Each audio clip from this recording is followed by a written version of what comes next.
How much money do you actually need to retire? 1 million, 2 million, 5 million, 10 billion? What's up guys, it's Jake from Money Talks, and in today's video, we're talking about how much money you actually need to retire comfortably. Quick story time.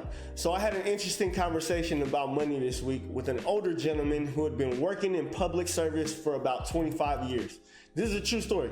He told me he was coming up on retirement age in just a few years, so naturally he's looking closely at his retirement investment accounts and other assets he had. So he's pretty open about things, and he tells me he has just under $400,000 in his 401k for retirement and about $400,000 house that he still owes around $100K on.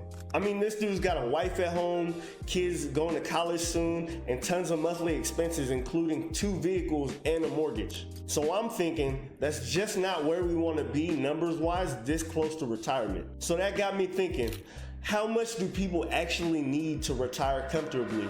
How much does the average person actually need? And how much does this guy need to retire in California of all places? Now the actual numbers are going to be specific to your situation, but there are 3 major factors that influence how much you're going to need in retirement.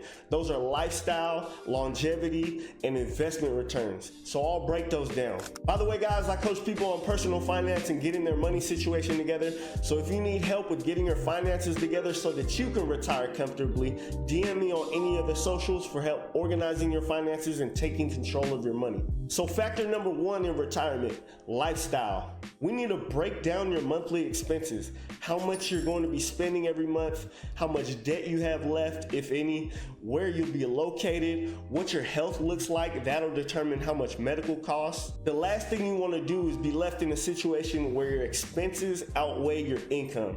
That's going to lead you right back to working a job, so we don't want that. And sometimes that's not even an option. You also have to factor in what type of trips you want to take, what kind of fun stuff you want to buy, and how much you're going to use to help others. Typically in retirement, people are going to want to help pay for kids or grandkids' college, weddings, or houses. Things like that can increase the amount you'll need significantly. Factor number 2 in retirement, longevity. All right, so the average life expectancy in the US is about 78 years old, and the average retirement age is about 62 years old. So we've got an average of 16 years of not working a normal job to plan for. You're typically gonna need around 80% of your current income per year to live in retirement. So take 80% of the average household income, which is a little under 70K.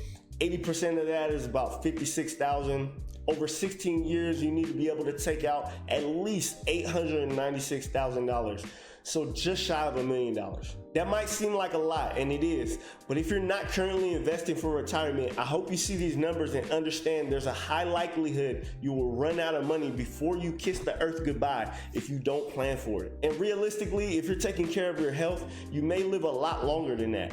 And no one wants to be relying financially on others at 80 years old. And factor number 3 in retirement, investment returns. This is where we have to look at your investments more closely. When it comes to your money you're going to rely on in retirement, you want those investments to be extremely safe. That means index funds, bonds, maybe stick with a target date fund that rebalances your portfolio for you as you get closer to your retirement date. If the majority of your investment money is in speculative investments like single stocks or cryptocurrency, you may have issues in retirement.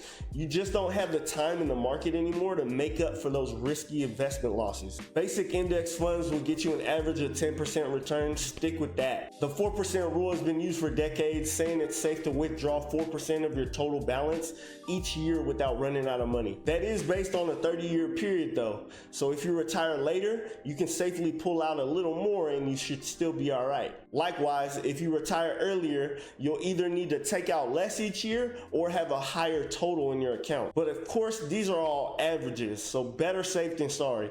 You should still only take out what you need to. So hopefully this quick video shed some light on how you calculate what you'll actually need to retire comfortably. When I'm coaching people, I like to break down their specific situation so we can set clear goals for the future.